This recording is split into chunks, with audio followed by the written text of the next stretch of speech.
Hey guys, today we'll learn how to use your keypad as mouse as if you don't have any mouse. So let's start to the settings, accessibility, and we get to the mouse settings. So here we can see use your numeric keypad to move your mouse. Only use keys when num is lock is on.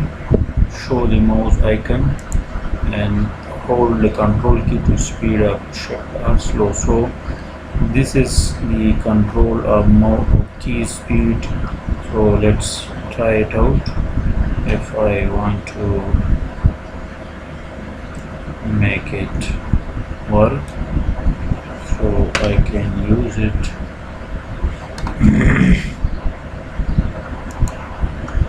So now I want to use it. We can use our numeric keypad as our 4 will be to the left. It will move the cursor to the left. If I move the 6, it will move to the right.